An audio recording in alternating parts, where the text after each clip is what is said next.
Hello friends, science coaching classes में आप सभी का स्वागत है। जैसे कि फ्रेंड्स, आप सभी को पता है हमने ज्योग्राफी की जो एक सीरीज जो है शुरू करी है एचपी पटवारी के लिए, पुलिस एग्जाम्स के लिए और जो बाकी आपके क्लास 3 क्लास 4 के जो एग्जाम होते हैं उनके लिए। आज हमारा सेकंड लेक्चर है और लेक्चर का नाम रहेगा अर्थ। तो देखिए, अर्थ में जो है हम क्या क्या स्टडी करेंगे, मैं थोड़ा सा आपको ब्रीफ कर देती हूँ। पहले तो अर्थ की लोकेशन क्या रहेगी आपकी, फिर फर्दर आपका उसमें हम लॉन्गिट्यूड देखेंगे, लैटिट्यूड देखेंगे और आपके रोटेशन देखेंगे, अर्थ का रिवॉल्यूशन देखेंगे और कुछ आपके जो है लैटिट्यूड जो इंपॉर्टेंट है वो देखेंगे, जिनसे आपसे क्वेश्चन जो है वो पूछे जाते हैं। ठीक है, तो शुरू करते हैं। मैं यहाँ पे अर्थ बना देती हूँ।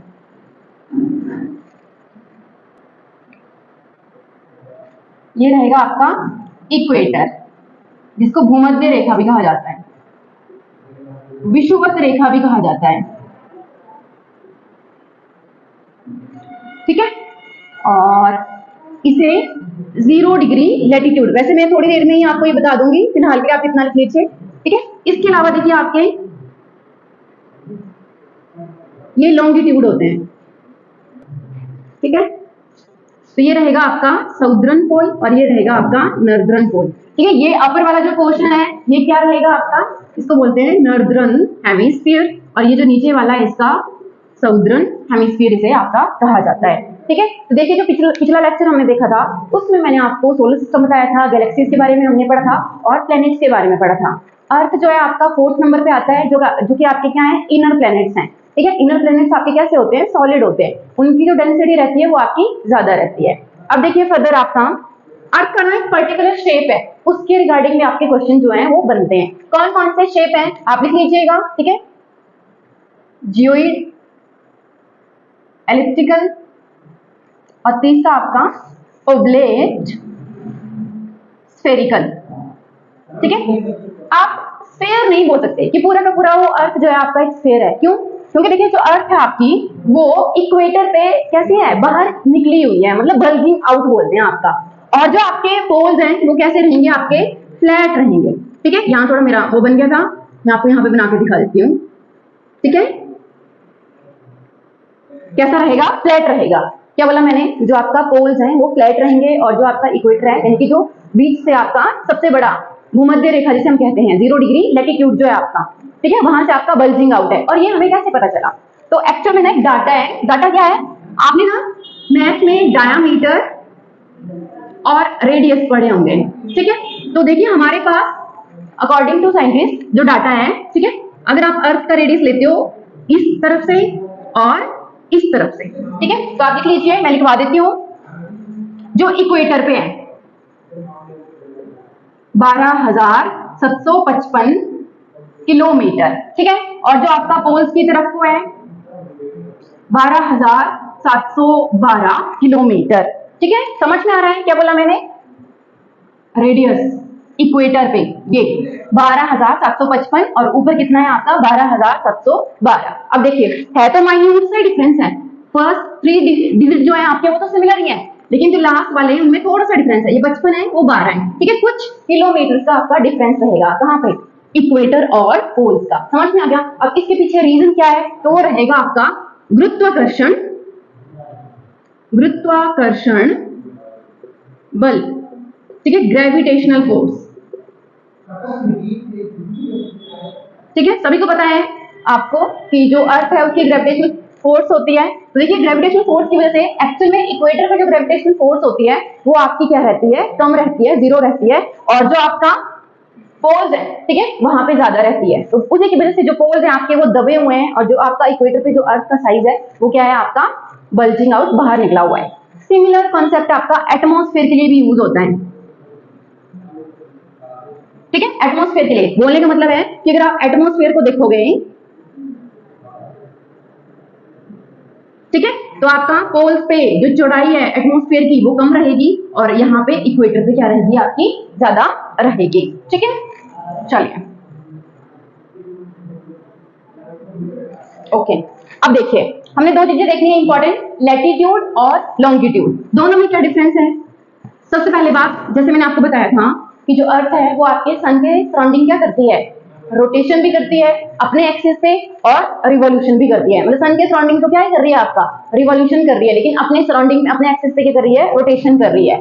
तो उसके लिए ना एक आपका जैसे एग्जाम्पल के लिए आपका मैं यहाँ छोटा सा बना देती हूँ, ये सन है, ठीक है, ये मैंने सन बना दिया और ये मैंने बना दिया आपकी अर्थ, ठीक है। तो कैसा पाथ आपका फॉलो करती है आपकी अर्थ, एक एलिप्टिकल पाथ फॉलो करती है।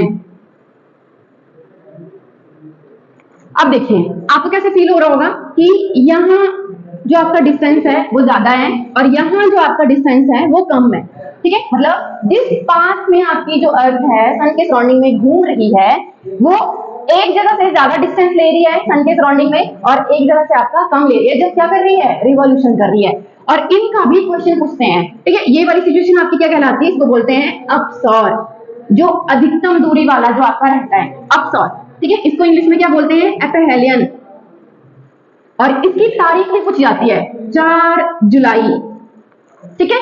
और ये रहेगा आपका उपसौर पेरिहेलियन और इसकी रहती है 3 जनवरी।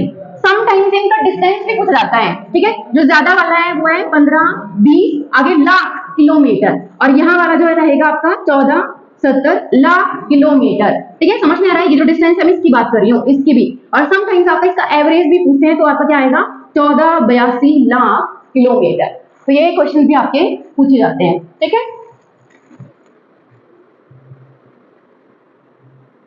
अब देखिए एक और चीज, जो रोटेशन जो रहता है आपका अर्थ का वो रहता है वेस्ट से ईस्ट, तभी तो हम क्या बोलते हैं, आपने क्वेश्चन बचपन में जरूर पढ़ा होगा। क्या क्वेश्चन है कि सूर्योदय का देश किसे कहा जाता है, जापान को। क्यों भाई, क्योंकि पैसिफिक ओशन में लाई करता है आपका जापान और आपकी अर्थ अगर ऐसे रोटेट कर रही है तो सबसे पहले सन आपका कहाँ दिखेगा, जापान वाले एरिया में। सिमिलर क्वेश्चन आप इंडिया के पर्सपेक्टिव से भी पढ़ते हो, ठीक है। इंडिया में भी आपका सबसे पहले सूर्य उदय का राज्य किसे कहा जाता है, अरुणाचल को, सबसे ईस्ट में है। और आपकी अर्थ कैसे रोटेट कर रही है, वेस्ट से ईस्ट रोटेट कर रही है। उसी की वजह से आपका जो अरुणाचल है उसमें सुबह के 4:30 बजे ही आपका क्या दिखना शुरू हो जाता है, सन दिखना शुरू हो जाता है, ठीक है। अब देखिए जो रोटेशन और रिवॉल्यूशन है, ठीक है। देखिए रोटेशन की वजह से आपके क्या क्या बन रहे हैं, पहले तो डे और नाइट बन रहे हैं आपके रोटेशन की वजह से। इसमें भी देखिए आपका आपने बचपन में 24 आवर्स ही पढ़ रखे हैं, लेकिन वो एग्जैक्ट नहीं है आपके, ठीक है। कितने हैं, 23 आवर्स 56 मिनट हैं और फर्दर आपके कुछ क्या रहेंगे, सेकंड्स रहेंगे, ठीक है। अगर लिखना है तो मैं लिख देती हूँ, ठीक है। और कुछ आपके सेकंड्स रहते हैं, वेट 40.91 सेकेंड, ठीक है। इतना रोटेशन पीरियड जो है आपका। और रिवॉल्यूशन वाला क्या है, 365 डेज रहेंगे आपके, 5 आवर्स रहेंगे, 48 मिनट रहेंगे और 45 आपके सेकेंड रहेंगे। अब देखिए ये जो 5 घंटे आपके एक्स्ट्रा हैं, 48 मिनट, ठीक है, क्योंकि आपको पता है 60 मिनट का क्या बन जाता है, 1 आवर बन जाता है, ठीक है। तो सिमिलर ये 6 चुके 24, तभी तो आपका हर चौथे साल में क्या बन जाता है, लीप ईयर बन जाता है, ठीक है। समझ में आ गया। और ये रोटेशन 23 आवर्स 56 आपके क्या, सॉरी 56 मिनट और 40 सेकेंड, ठीक है। समझ में आ रहा है। तो मैंने क्या बोला, रोटेशन की वजह से आपके क्या बनते हैं, दिन और रात बनते हैं। और रिवॉल्यूशन की वजह से आपके क्या क्या बनते हैं, पहली बात तो आपकी ऋतुएं, जिनको आप सीजन बोलते हो, वो किसकी वजह से बन रहे हैं, रिवॉल्यूशन की वजह से। रिवॉल्यूशन की वजह से ही आपका ये जो इक्वेटर है, इक्वेटर पे डे और नाइट क्या रहते हैं, आपके बराबर रहते हैं। रिवॉल्यूशन की वजह से ही जो आपके पोल्स हैं, नॉर्दर्न और सदर्न जो पोल है आपका, वहां पर 6 महीने के दिन और 6 महीने के रात रहते हैं। और इसके पीछे का रीजन क्या है, देखिए जो अर्थ है आपकी वो 23.5 डिग्री आपकी क्या है, झुकी हुई है, टिल्टेड है अपने एक्सिस पे। मतलब फॉर एग्जांपल अगर अभी के लिए आपकी अर्थ ऐसे खड़ी है, तो जब आपकी वो सन के सराउंडिंग रोटेट कर रही है ना, मतलब ये तो मैंने यहाँ पे बनाई है ना, वैसे आपका ये कैसे रहेगा, ये जो पोल है ना आपका ये ऐसे आएगा, 23 डिग्री आपका रोटेशन में रहेगा। एग्जाम्पल के लिए मैं आपको बुक में अगर आप बुक कैप्चर कर पा रही है आपकी तो ठीक है। वैसे हमने पीडीएफ में दिया हुआ है ये देखिए पोल्स, ठीक है, टिल्टर है आपके, समझ में आ रहा है, ठीक है, ओके। अच्छा ये भी बता दिया मैंने आपको। इसके अलावा आपने कर्क रेखा, मकर रेखा के बारे में सुन रखा होगा, वो भी देखिए लॉजिकली 23.5 डिग्री पे ही आपके फॉल करते हैं। और वैसे ही आपके ऊपर कौन सा रहेगा, जो आर्कटिक सर्कल है और अंटार्कटिक सर्कल है आपका 66.5 डिग्री, ठीक है। उनके पीछे का रीजन भी यही है क्योंकि अर्थ आपकी खुद से 23.5 डिग्री पे क्या है, टिल्टेड है, ठीक है। इसीलिए कर्क और मकर रेखा जो है आपकी वो भी 23.5 डिग्री पे ही लाई कर रही है, ठीक है, ओके। इसके अलावा अब लॉन्गिट्यूड और लैटिट्यूड देख लेते हैं।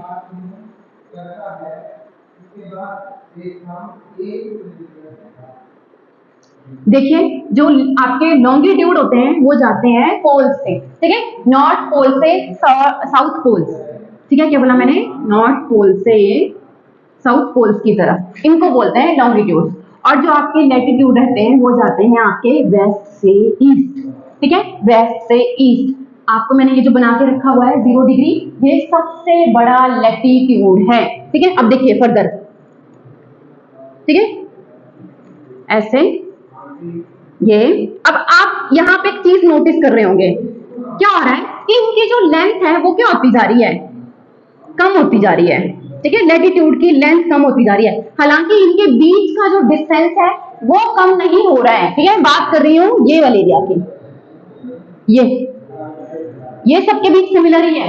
हालांकि इनकी जो लेंथ है वो क्या होती जा रही है, पोल्स पे आपकी डिक्रीज करती जा रही है। समझ में आ गया, ठीक है। मैं यहां भी बना लेती हूँ, फिर आपको फर्दर चीजें एक्सप्लेन करती हूँ।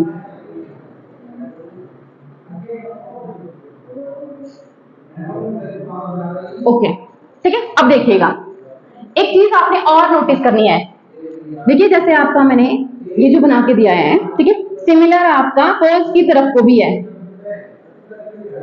अब इसका भी क्वेश्चन पूछा जाता है आपका कि एक लैटिट्यूड से दूसरे लैटिट्यूड के बीच में कितना डिस्टेंस है, ठीक है, तो 111.13 किलोमीटर, ठीक है, समझ में आ गया, ये लैटिट्यूड के बीच में। और लॉन्गिट्यूड के बीच का कितना है, सिमिलर रहेगा, ये डाटा सिमिलर रहेगा क्योंकि जो मैंने ये ऊपर लिखा है ना इसी से ही आ रहा है आपका, और ये रहेगा यहाँ पे 32 किलोमीटर, थोड़ा सा आपका ज्यादा है, ठीक है, समझ में आ रहा है, क्योंकि लॉन्गिट्यूड के बीच का डिफरेंस कैसे आ रहा है आपका, ये जो है। अब देखिए फर्दर क्वेश्चन पूछा जाता है कितने टोटल आपके लॉन्गिट्यूड है, कितने टोटल आपके लैटिट्यूड है, ठीक है। लॉन्गिट्यूड जो है आपके ये है 360, कैसे है मैं भी आपको बताऊंगी, ठीक है। लैटिट्यूड ये कितने हैं, 181, 181 कैसे है, देखिए ये आपकी भूमध्य रेखा, ठीक है, और 90 के नीचे है, 90 के अबव है, ठीक है, तो इसको हम कंसीडर कर रहे हैं 1 प्लस 90 नीचे, 90 आपका अपर हेमिस्फीयर में, ठीक है, काउंट करिए कितने हो गए 181। वैसे अगर मैं आपको लॉन्गिट्यूड दिखाऊं तो इसको अगर मैं कंसीडर करूं आपका 0 डिग्री, ये जो बीचों बीच है,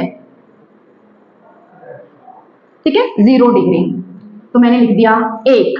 अब इसके ठीक पीछे वाली साइड कैसे देखोगे आप, फॉर एग्जाम्पल, ठीक है, ये देखो ये हो गया आपका 0 डिग्री और इसके ठीक पीछे आपका 180 डिग्री, ठीक है, ठीक इसके पीछे 180, तो मैंने काउंट कर दिया 1।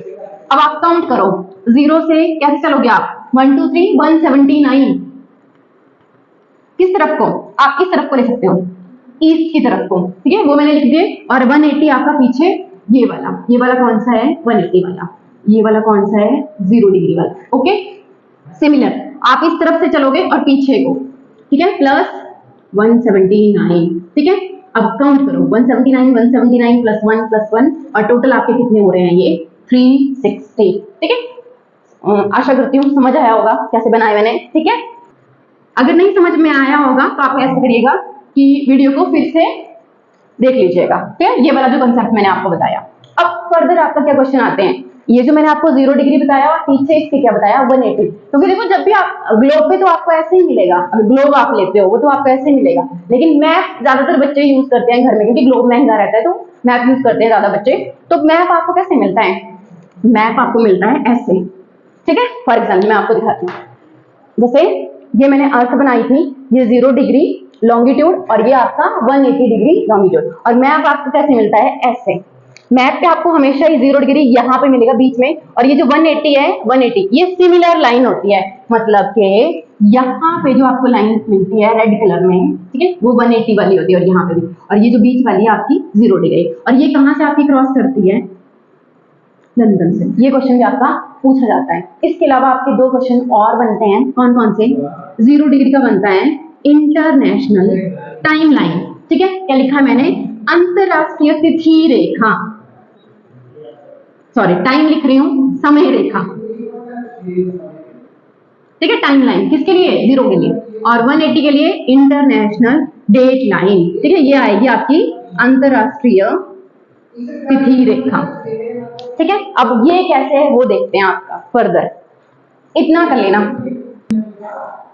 चलो यहां से शुरू करते हैं। फॉर एग्जाम्पल ये आपका 0 डिग्री है, ठीक है। अब मैंने बोला अर्थ आपका टोटल रोटेट कितना कर रही है 360, ठीक है, रोटेट कितना कर रही है 360, और 360 डिग्री रोटेट करने में टाइम कितना ले रही है 24 आवर्स ले रही है, ठीक है। अगर मान लो हमें 1 आवर का निकालना है तो 360 को डिवाइड बाई 24 आपका आएगा 15 डिग्री, किसमें 1 आवर में। अगर हमने फर्दर और निकालना है तो ये कितने के बराबर होते हैं 60 मिनट के बराबर होते हैं। हमें निकालना है 1 डिग्री, ठीक है, 0 से हमें मूव करना है 1 डिग्री। तो एग्जाम्पल के लिए मैंने निकालना है 1 डिग्री, तो हम क्या करेंगे डिवाइडेड बाई 15 परे ले जाइए, ठीक है, मैथ सभी करते हैं, 15 चौके 60। इट मीन 1 डिग्री को कवर करने के लिए आपका कितना टाइम लगेगा 4 मिनट लगेंगे, ठीक है। जैसे हम 0 से 1 डिग्री मूव करेंगे, लॉन्गिट्यूड की बात कर रही हूँ, तो आपका कितना टाइम यूज हो जाएगा 4 मिनट, ठीक है। अब ऐसे ही फर्दर 1 आवर में 15 डिग्री हो रहा है, 2 में 30 डिग्री, 4 में 60 डिग्री, ठीक है। और अब देखिए होगा क्या अगर मैं इस 0 डिग्री लॉन्गिट्यूड को कंसीडर करूं, ठीक है, दोपहर के 12 बजे। अब आप इसको 180 डिग्री पूरा रोटेट करिए, 180 बोल रही हूँ 360 नहीं, ठीक है, 180, तो आपका क्या हो जाएगा ये AM। और आप सभी ने देखा होगा रात के 12 बजे आपकी क्या चेंज हो जाती है, तारीख चेंज हो जाती है, और वो कहाँ पे करा हमने 180 पे। इसीलिए मैंने पीछे यहाँ पे लिखा था इंटरनेशनल डेट लाइन, क्योंकि आपकी तारीख चेंज हो रही है कहाँ पे 180 पे, ठीक है। और 0 डिग्री से हम जैसे जैसे मूव कर रहे हैं तो टाइम लाइन, ठीक है, समझ में आ गया। ये सारा जो टॉपिक है आपका ये स्टैंडर्ड टाइम से इंक्लूडेड हो रहता है। सिमिलर क्वेश्चन आपका इंडिया के पर्सपेक्टिव से भी पूछा जाता है, ठीक है, कि कौन सा आपका टाइम लाइन है जो इंडिया में कंसीडर किया जाता है, मतलब कौन सा लॉन्गिट्यूड है जिससे हम इंडिया का टाइम कंसीडर करते हैं। देखिए इंडिया काफी एरिया में आपका फैला हुआ है, 32 लाख वर्ग स्क्वायर आपने एरिया पर रखा होगा इंडिया का, ठीक है। और यहाँ गुजरात और यहाँ पे आपका अरुणाचल, कितना ऑलमोस्ट आपका 67 से लेके इधर आपका ऑलमोस्ट आई थिंक 97 है, तो देख लो 20 डिग्री। और अभी हमने देखा कि आपका कितना कवर हो जाता है 20 तो नहीं रहेगा, मतलब ऐसे मोटा मोटा बता रही हूँ मैं आपको कि काफी आपका टाइम जो है वो बीत जाएगा आपका गुजरात से अरुणाचल का जो एरिया है उसको अगर अर्थ आपकी रोटेट कर रही है, मतलब जिस टाइम आपके गुजरात में क्या बज रहे होंगे आपके 6 बज रहे होंगे, उधर अरुणाचल में कितने बज रहे होंगे आपके 4 बज रहे होंगे सुबह के। समझ में आ रहा है मैं क्या बोलना चाह रही हूँ। लेकिन हम इंडिया में एक ही टाइम कंसीडर करते हैं, और वो कौन से लॉन्गिट्यूड से कंसीडर करते हैं उसे कहा जाता है IST, इंडियन स्टैंडर्ड टाइम, और ये है आपका 82.5 डिग्री लॉन्गिट्यूड, ठीक है। और ये कहां से गुजरता है इसका भी क्वेश्चन पूछा जाता है। तो आपने यूपी आपका स्टेट रहेगा, मिर्जापुर आपका जिला रहेगा, नैनी आपका प्लेस रहेगा, ठीक है, इलाहाबाद भी आप लिख सकते हो। तो इतना डाटा आपने ये याद रखना है IST का, इंडियन स्टैंडर्ड टाइम का, ठीक है। ओके चलिए, जैसे मैंने आपको बताया कि इंडिया इतना बड़ा देश है लेकिन फिर भी उसमें आपका एक ही टाइम कंसीडर किया जाता है, लेकिन विश्व में कुछ देश ऐसे हैं जिनका बहुत बड़ा एरिया है, for example Russia, USA, Australia, तो उनके भी आपके पूछे जाते हैं कि उनमें आपका कितने टाइम्स लिए जाते हैं, ठीक है। अब उनको क्या कहा जाता है आपका टाइम जोन, और ये टोटल कितने हैं आपके अर्थ पे तो 24, ठीक है, कितने हैं 24। अब क्वेश्चन बनता है आपका कि कौन सा ऐसा देश है जिसमें सबसे ज्यादा टाइम जोन है। टाइम जोन बोलने का मतलब है कि ऐसा देश जिनके अलग अलग क्या किए जाते हैं कंसीडर, टाइम कंसीडर किए जाते हैं कि यहाँ पे इतने बज रहे हैं, यहाँ पे इतने बज रहे हैं, और यहाँ पे इतने, ठीक है। तो सबसे ज्यादा है आपके फ्रांस के। अब आप बोलोगे फ्रांस एक छोटा सा देश है तो उसमें कहाँ से आपके टाइम जोन ज्यादा हो गए, ठीक है, मतलब उसका जो लॉन्गिट्यूडनल जो विस्तार रहेगा वो तो इतना नहीं है, फिर उसमें इतने सारे टाइम जोन कैसे आपके बन गए। तो देखिए फ्रांस जो है उसकी काफी सारी टेरिटरी जो है वो पूरे वर्ल्ड पे फैली हुई है, ठीक है। जैसे आपने देखा होगा कोई आपका आइलैंड है वो उनके पोजीशन में है, उनके अधिकार में है, या कोई आर्किपिलेगो है, समझ में आ गया। जैसे मैं आपको एग्जांपल देती हूँ, एग्जांपल के लिए इंडियन ओशियन में एक आपका आइलैंड है, नाम है डियागो गार्सिया। है कहाँ पे है? इंडियन ओशन में, हिंद महासागर में, लेकिन उसके ऊपर अधिकार किसका है? यूएसए का। यूएसए का एयरफोर्स स्टेशन है वहां पे। समझ में आ रहा है? वैसे देखो पूरे वर्ल्ड में आपके फ्रांस के अलग अलग टेरिटरीज हैं जो उन्होंने ऑक्यूपाई करके रखे हैं, वहां पे किसका टाइम काउंट होगा? फ्रांस का। लेकिन वो तो जिस लॉन्गिट्यूड पे लाई कर रहे होंगे वही टाइम आपका काउंट किया जाएगा। समझ में आ रहा है? तो आपके इसके टोटल कितने रहेंगे? 12। ठीक है, कितने रहेंगे? 12। रशिया के कितने हैं? 11। लिख देती हूँ मैं, रशिया के कितने हैं? 11।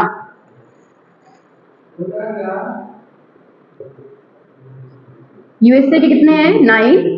ऑस्ट्रेलिया के कितने हैं आपके? 3। ठीक है, तो ये क्वेश्चन भी आपका बन सकता है, ये भी नोट डाउन आप कर लीजिएगा। ठीक है, चलो तो कुछ इंपॉर्टेंट लैटिट्यूड जो है वो नोट डाउन करवाती हूँ। एग्जाम्पल के लिए आपका, अगर आप यहाँ पे कंसीडर कर लीजिए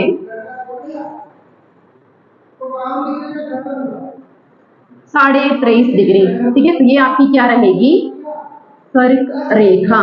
ठीक है, वैसे अगर आप इसको यहां से रख लीजिए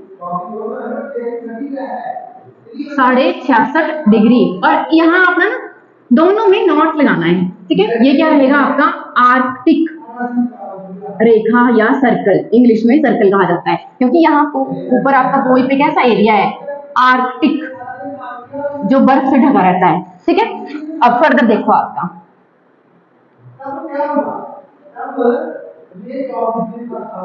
3.5 ही, लेकिन साउदर्न हेमिस्फीयर, मकर रेखा। वैसे देखिए 66.5 डिग्री साउदर्न हेमिस्फीयर क्या रहेगा आपका?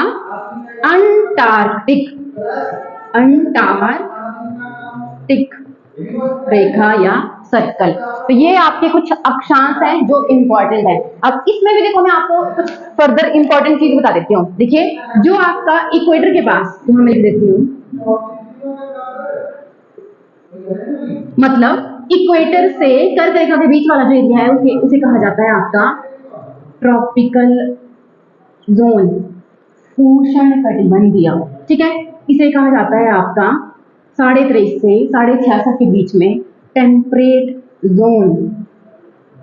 ठीक है, और ऊपर आपका रहेगा पोल से आर्कटिक सर्कल के बीच का फ्रीजिड जोन।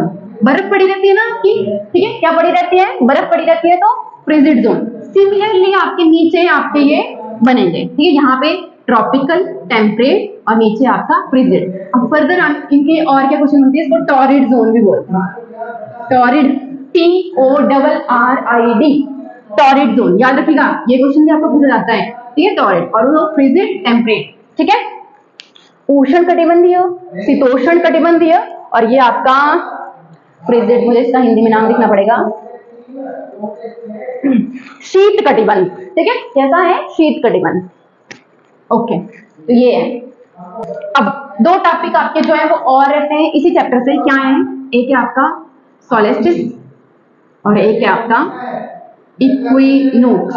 इसे हिंदी में क्या कहा जाता है? अयनांत संक्रांति भी कहते हैं। ठीक है, और इसे क्या कहा जाता है? आपका विषुव।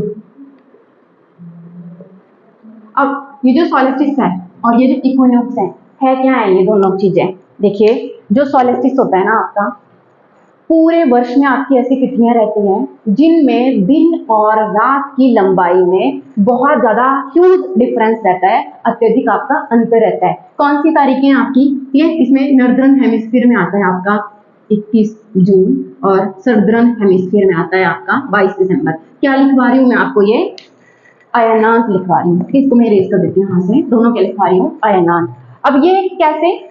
तो बचपन में देखो हमने 22 दिसंबर ही पढ़ रखा है, हालांकि 22 दिसंबर होता है बड़ा दिन। ठीक है, क्या बोला मैंने? बड़ा दिन होता है। अगर बड़ा दिन बड़ा है तो रात क्या रहेगी आपकी? छोटी रहेगी।